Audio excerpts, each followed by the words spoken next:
Hey guys, so apparently everyone is talking about the possibility of playing Bloodborne on PC thanks to an emulator, so I decided to do a video where I'm gonna show you extremely easy ways on how to beat the 7 mandatory bosses in Bloodborne. Now we're gonna add an additional boss, because by killing that boss it will allow us to get 2 items that will be very important and will make your journey a lot easier. There will be spoilers, so it's up to you if you want to see this or not.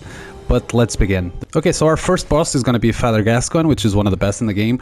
But before you get to him, you're going to get your weapon, which I recommend the saw cleaver. You're going to get your hunter pistol. And we're also going to get lots of items, which are cocktail molotovs. Try to get as much as you can.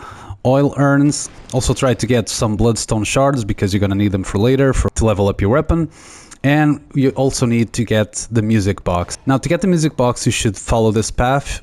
Go up the stairs this way, go forward, and then when you find these boxes here on the left, break them, fall, go to your right, keep going forward, then break these other boxes here on the right, go forward, and then on this spot here, fall, then take a right, and then you'll find these ladders here. As soon as you find these ladders, go up, kill this enemy right here, go up to the next ladder, and at the top you will find a window where you can talk to Gascoin's daughter. Now say accept to her question and she will give you the music box. Now it's time to apply the strategy to the boss, and you want to get, of course, your music box equipped, your oil urn, and your cocktail molotov. Now as soon as you enter the arena, run to the right side and go up the stairs, and you have to listen very carefully to the sounds, because Father Gascoin might attack and take some time to get you, or he might just run after you. This is important because as soon as you get to those stairs, if he's right behind you, you want to use the music box right away. But if he's, delayed, you want to wait for him to get all the way to the top of the stairs. So use the music box and he will get, a little bit dizzy, and you're going to go down the stairs and you're going to position yourself here. Now, as you can see, Father Gascoin will start attacking from the stairs, and he will stay there throughout the entire fight. Unless you move too much, then there is the possibility of him going down the stairs.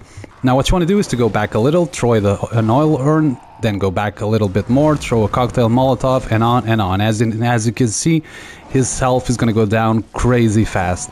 Now if you run out of cocktail molotovs, don't worry, or even if you don't want to spend any of this, you can always extend your weapon and just hit him on the feet like you've seen here. Now this does very small damage, so it's gonna take a lot of time, but it's also possible to kill Gascoin this way. And so the first boss is done. On to the next one. Now the next boss on this list is the optional boss I talked about in the beginning of the video, which is very important to the run, and you should get a few things before you fight him. Now the first thing you want to get is the red jewel brooch. You'll find this in Gascoin Arena. This is from his wife, and equip it and use it right away, because you will be able to put it on your weapon to do more damage. Now the other thing you want to catch is the blood gem workshop tool in this chest. And as soon as you get to the lamp, take a left and then go forward, and you will find lots and lots of bloodstone shards. Try to catch them all, because you want to go back to the hunter's dream and level up your weapon to +3 and put the gems on your weapon. Now go back to the lamp again, take a left and take another left, and this is the path to take you to Bloodstone Beast. On the way you should talk to Alfred to give you fire paper. You should get antidote, which will allow you to cure poison, which is something Bloodstone Beast will do to you if she hits you a few times. And you should also get the pungent blood cocktail, which is incredibly useful, but I will talk about that later into the fight. And you should also get the beast blood pellets. Now this is the best item in the game. This will increase your damage like crazy, so please do not forget to catch this item. Another thing you should not forget is the shortcut, because if you die to Bloodstone Beast, the run to her, it's insanely long, but with this shortcut is not that bad. Now to go back to the shortcut, just go through here and you will be there in just a few seconds, and you can continue to the boss. Okay, so now we're at the entrance for the boss, and you should have 4 things equipped: the fire paper, the beast blood pellets, the antidotes, and the pungent blood cocktail.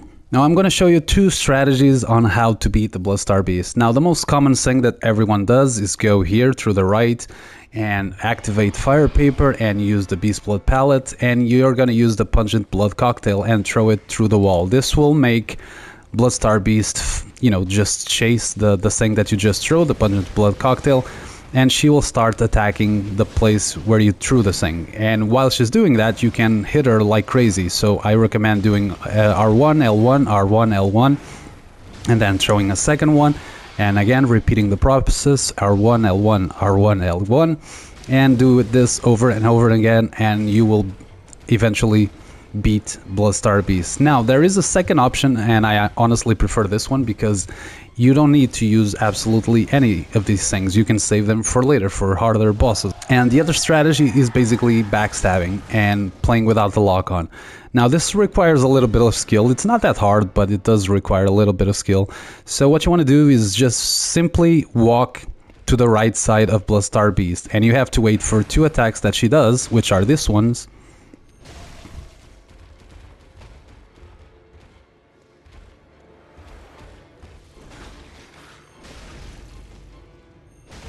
And you're gonna do backstab on her, and you can do this the entire fight. Seriously, every attack she does, doesn't matter if it's second phase or third phase, it will always go over your head as long as you go to the right side.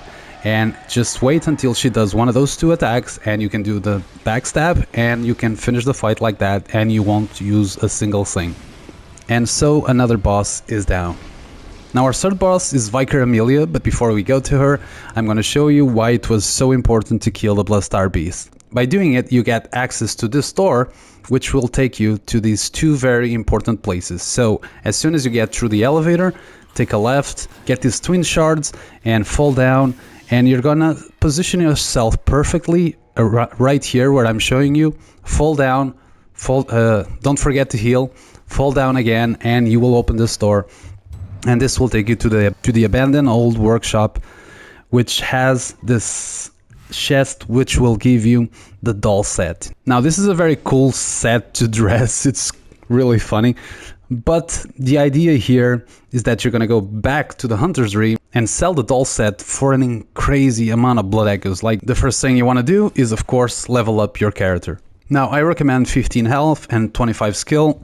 So you want to make sure that you're doing lots and lots of damage. Now the other item you should also get before going to Vicar Amelia is going back to that door that has opened due to the fact that you killed Bloodstar Beast, and this time instead of going down, you're going to go all the way up because you're going to find the Radiant Sword Hunter badge. What this does is that it will allow you to buy fire paper by using insight. Now this is very important because fire paper is extremely good for most of the bosses in the game, so you want to have as much as you can. So as soon as you get that, go back to the abandoned old workshop shortcut, and you want to go all the way down. You want to open this door, follow this path, take this elevator, and as soon as you get here, don't forget to open this door because this will be the shortcut to Vicar Amelia. And now it's time to fight Vicar Amelia. Now Vicar is extremely easy, but again, the best way to beat her is without using the lock-on. So the idea here is that you use fire paper just before entering and the beast blood pellets. And the overall idea here is to break one of the legs, do a repost, break another leg, and do another repost, and then finish her off. And keep in mind that you should always do R1, L1, R1, L1, because the transformation attacks will increase the Beast Blood Pallet's power. Okay, so as you can see, go to the right, R1, L1, R1, L1, she will stagger, do the repost. Now go to the other leg, do the same, R1, L1, R1, L1. Do a second repost, and now just simply finish the fight.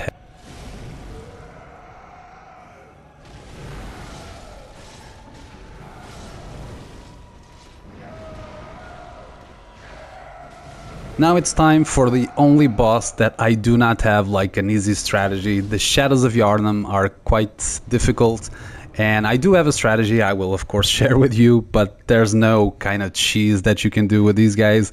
You really have to get good with them, but I think I have a pretty nice strategy that will help you a lot. So the first thing you want to do is to get twin shards, and there are a ton of them. You really should go around Forbidden Woods everywhere because there are so many good items around here. You should also get Beast Blood pellets. There are lots of them in this area, and One thing that is also important is to get the poison knives, because you're gonna need them later for another boss, so follow this path and you will get 11 poison knives. Now before you get to the boss, you want to activate the shortcut, of course, because getting to them it's extremely far even with a shortcut. And you also want to go back to the Hunter's Dream to level up your weapon to +6 and see if you have also better gems to equip. And now it's time for the strategy for Shadows of Arum, and the idea is this. You're going to go to one of the sides of the arena, and the most aggressive shadows is going to try to do a running attack. You're going to parry them. They're crazy easy to parry. You're going to do a riposte, then you're going to go to the other opposite side of the arena. You're going to wait for the same shadow. She's going to do the running attack again. You're going to parry her again.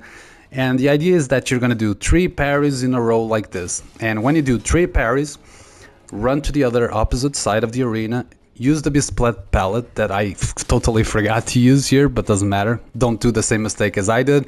And on your 4th parry, they will transform. And because you just used the Bloodborne palette, you're going to be able to do tons of damage. In fact, you're going to kill the first shadow right away, and you're going to be do tons of damage to the other 2 missing. Now, as soon as you kill the first one, focus on this one right here, because this one just keeps going to the side every time you hit her. And I know that the other one is still alive and she's throwing fire at you, but because of the rally system in Bloodborne, you pretty much are almost guaranteed to recover your health because you're gonna hit her every time. So I wouldn't worry at all at the other one, just keep on hitting the second one until she dies. After she's dead, of course, you're going to be one-on-one with the other one, and the most important thing is that you do pressure right away, or else he will summon these gigantic snakes that will kill you very easily, and they're very hard to dodge. So again, do right away pressure and kill her. She's very easy to deal with, 1 versus 1, and Shadows of Yharnam are down. Now the next boss on the list is Arum, and this is a boss that a lot of people hate. That's not the case for me, but for this boss I recommend getting at least 32 skill, and the only thing you need before getting to the boss is a key to open the door to be able to get to the boss. So let's go straight to the strategy of this fight, and you want to get fire paper and Blood pallets equipped. Now the first thing you're going to do is hit Arum, and you're gonna have to kill the 10 spiders. Now the idea here is to be patient. Just, you know, walk in front of them, let them attack you, and then you punish them. And keep in mind that you have to hit them in the back. If you hit them in the head, it does close to 0 damage, so try to avoid that. Now when you stay alone with Arum, there is the possibility of killing her right there on first phase. In this video that I'm showing you, I do not succeed that, but don't worry, like, you're gonna do so much damage here that you're only gonna need like 1 or 2 hits to kill her afterwards, and this strategy is not that hard to pull off. Now what you want to do is to unequip your weapon, use the Blood palette, punch Arum until the bar at the top is completely full, then go back to equip your weapon, do an R1, L1, R1, because you cannot do more than like 950 damage or she will go into second phase. And then you use the fire paper, try to stay in the middle, exactly in the middle and against her. And now you're gonna do R1, R1, R1, charge R2, and she will stagger. As soon as she staggers, you're gonna start moving in the direction of her ass, literally at the back. And as soon as you see that she's starting to move, you're gonna do R1, R1, R1, L1. And as you just saw, this took a crazy amount of health. She's almost dead. The only thing you need to do is to run in her direction and just hit her like 1 or 2 times, and again, another boss is down, easy, no problem. Now there are only 3 bosses left, and these 3 are incredibly easy, so I won't elaborate much on the levels or what you need to catch because they're really simple. But for the one Reborn, you should definitely get the bloodstone chunks. There's lots of them in this place, and you should also get the bolt paper.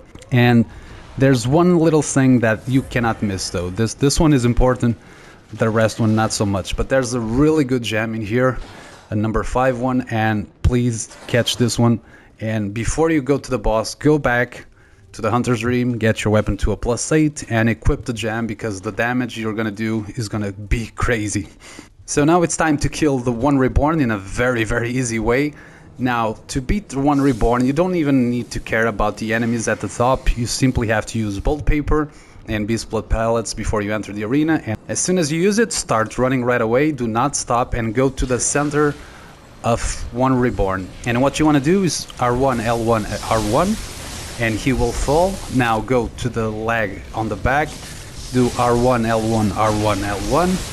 He will fall again. Go to the ass, do R1, L1, R1, and then go to the other leg, go R1, L1, R1, L1, and then go to the other leg, and guess what you're gonna do? R1, L1, R1, L1, and now finish him off on the head with another sequence of R1, L1, R1, L1. And another boss goes down, and it took again like 25 seconds, easy peasy.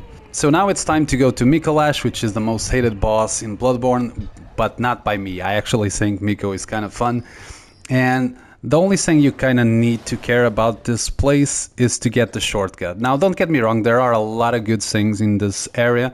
You can get your weapon to +10 by fighting a blood rock, and you can get also incredible gems, but they're kind of hard to get and find, and for the sake of time, we're here to talk about the bosses. And you're doing enough damage, don't worry, just go to the boss, get that shortcut, and let's talk about Miko. Now, as soon as you enter Mikolash Arena, you're gonna get skeletons right in front of you, and the thing I want to tell you is that you can shoot them. By shooting them, they will fall, and like the game clearly gives you like bullets right away on the first set of stairs. I don't know if that's the intention, if that was the idea, but you can shoot the skeletons to make them fall and make them easy to kill. Now for Mikolash, this is where a lot of people get lost and do not understand how the fight works. There is actually a way to make Mikolash go where you want him to go. So if you are going through the first stairs and he goes right away to the right, it's done. All you need to go is to go after him and he will enter the room where you normally fight him. But if he goes up the stairs and then right, then you go also up the stairs, then go right, and as soon as he moves, you're gonna go back and you're gonna go to the center again, and then you will find Mikolash in the place that you want and just follow him and he will go to the arena. Now, you do not want to enter the place where he's at. The thing what you want to do is, by example, shooting him or getting close to him and then going outside, and basically want to wait for him to enter the corridor. As soon as he's in the corridor, this is incredibly easy. Just do 4 R1s and walk to the side, let him attack. Do another 4 R1s, let him attack, and over again until he's dead. Now for the second phase, it's time to equip those poison knives that you caught previously, and also equip some cocktail molotovs, because those 11 will not be enough. Now what you want to do is go all the way up here. Normally Mikolash will always go forward and enter the mirror, but if you're lucky enough, he will go to the left, and if he does, you will understand right away because that's exactly what you need. You need him to go to the left right there. So, but normally you will go into the mirror and you're gonna take a right here, you're gonna fall here, and you will find Miko. And if you're lucky, he will go to the left, going back to the place where everything has begun, and he will eventually go to the left, which is the place that you want. Now, as soon as you get there, you're gonna go next to the wall and you're gonna lock onto him and you're gonna throw 3 poison knives, and this will poison Mikolash, and as you can see, his health starts to go down.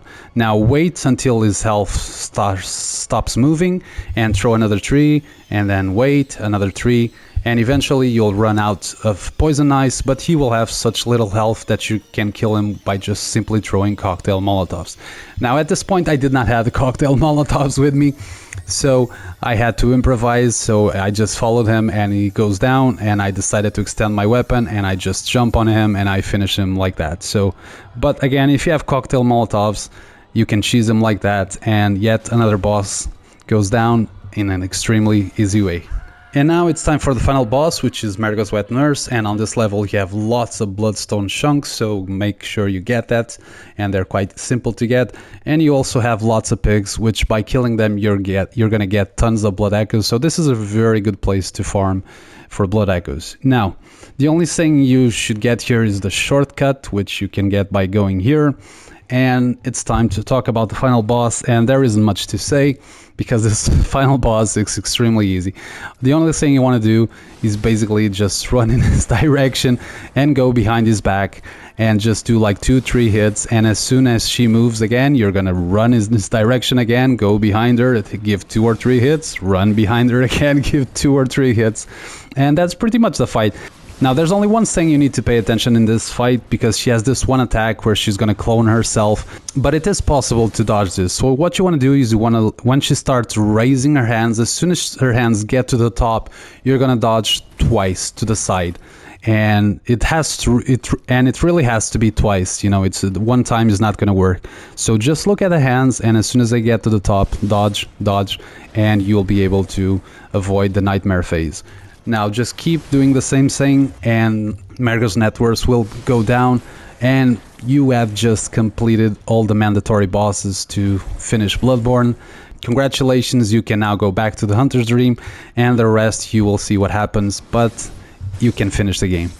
Now, I hope this tutorial was helpful for you, and if in fact Bloodborne for PC is going to be a thing, I hope you enjoyed this game, because it's my favorite game of all time, and it's a really great one. And please do all the optional bosses there, and do not forget to do the DLC, it's incredible. And again, I hope I helped with this tutorial, and I hope you had fun watching this. And I see you guys on the next video, and good luck for your Bloodborne journey. Adios.